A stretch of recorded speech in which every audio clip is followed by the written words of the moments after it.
છોટાઉદેપુર ખાતે મુસ્લિમ બિરાદરો દ્વારા હર્ષોલ્લાસ સાથે ઈદ ઉલ ફિત્રની શ્રદ્ધાભેર ઉજવણી કરવામાં આવી। હિજરી કેલેન્ડર મુજબ 10મા મહિનામાં એટલે કે સવ્વાલ મહિનાના પહેલા દિવસે ઈદ ઉલ ફિત્રનો તહેવાર વિશ્વભરના મુસ્લિમ બિરાદરો દ્વારા મનાવવામાં આવે છે। ઇસ્લામી કેલેન્ડરમાં આ મહિનામાં ચંદ્ર દેખવાની સાથે જ શરૂ થાય છે ઈદની ખુશી। ઈદ ઉલ ફિત્ર મુસ્લિમોનો પવિત્ર તહેવાર છે, જે રમજાન મહિનાના રોજા ઉપવાસની ખુશી અને સમાપ્તિ અને સવાલ મહિનાની શરૂઆત તરીકે ઉજવાય છે। આ દિવસે આખા મહિનાની આરાધના રોજા બાદ વિશેષ નમાજ અદા કરી અલ્લાહનો આભાર માનવામાં આવે છે। નવા કપડાં પહેરી નમાજ અદા કરી એકબીજાને મળી ભાઈચારા અને ખુશીના સંદેશ સાથે ઈદની શુભેચ્છાઓ પાઠવવામાં આવે છે। વહેલી સવારથી જ છોટાઉદેપુર નગરમાં ઈદની ખુશીનો માહોલ જોવા મળ્યો હતો। વહેલી સવારથી જ મુસ્લિમ બિરાદરો ઈદની ખાસ નમાજ અદા કરવા માટે ઈદગાહ ખાતે તેમજ મહોલ્લાની વિવિધ મસ્જિદોમાં જતા જોવા મળ્યા હતા। છોટાઉદેપુર નગરના મુસ્લિમ બિરાદરોને ઈદગાહ ખાતે ઈદની વિશેષ નમાજ જામા મસ્જિદના પેશ ઇમામ સાહેબે અદા કરાવી હતી। નમાજ બાદ ઇમામ સાહેબે દેશમાં અમનો શાંતિ ભાઈચારો જળવાઈ રહે, દેશ ઉત્તરોત્તર પ્રગતિ કરે તેવી ખાસ દુઆ ગુજારવામાં આવી હતી। ઈદની શુભેચ્છા પાઠવવા માટે ઈદગાહ ખાતે હિન્દુ સમાજના અગ્રણીઓ મોટી સંખ્યામાં ઉપસ્થિત રહી મુસ્લિમ બિરાદરોને પવિત્ર રમજાન ઈદની શુભેચ્છાઓ પાઠવવામાં આવી હતી। આવો સાંભળીએ આ અંગે જામા મસ્જિદના પેશ ઇમામ સાહેબ તેમજ હજરત ગુલામ રસૂલ પીરજાદા બાવા સાહેબ તેમજ નગરપાલિકાના ઉપપ્રમુખ પરવેજભાઈ મકરાણી શું કહી રહ્યા છે, સાંભળો તેઓના મુખે।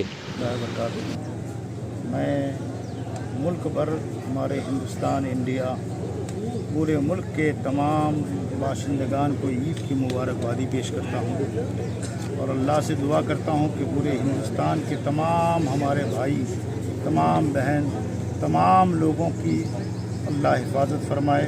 सब आपस में भाईचारगी के साथ रहे, मोहब्बत के साथ रहे, एक दूसरे के दुख और दर्द का सामान बने और एक दूसरे के साथ प्यार और मोहब्बत और उल्फत के साथ ज़िंदगी गुजारे और हिंदुस्तान को मज़ीद तरक्की मिले और इस मुल्क को अमन और शांति का गहवारा बनाए।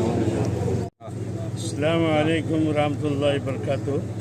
तमाम भारत के बिरादरों को हमारी तरफ से ईद उल फित्र मुबारक।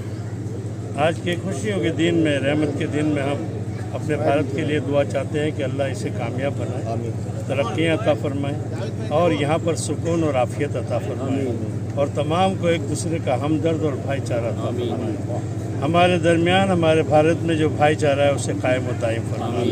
भारत को बर्बाद करने वालों को अल्लाह तेरे इंसाफ के हवाले किया। हमें तो एक अच्छा हाकिम अता फरमाए जो इंसाफ पसंद हो, नेक दिल हो और आवाम के लिए बेहतरियाँ समझने वाला हो और हमदर्दी करने वाला हो।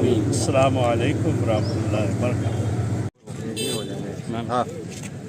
आज रोज मुस्लिम समाजનો સૌથી મોટો તહેવાર ઈદ ઉલ ફિત્ર આજે ઈદ છે। આ પ્રસંગે ભારતવાસીઓને છોટાઉદેપુર નગરપાલિકા વતી અમે ઈદની મુબારકબાદ પાઠવીએ છીએ અને આજે આ ઈદ નિમિત્તે અમે ઉપરવાળાને પ્રાર્થના કરીએ છીએ કે ભારત દેશ ઉત્તરોત્તર પ્રગતિ કરે અને છોટાઉદેપુર પણ પ્રગતિ કરે, બધું નગરનું અને સમગ્ર દેશનું ભાઈચારો એવું જ બની રહે એવી ઉપરવાળાને અમારી પ્રાર્થના છે। અને ફરીથી એકવાર છોટાઉદેપુર નગરપાલિકા વતી સૌને ખૂબ ખૂબ ઈદની મુબારકબાદ।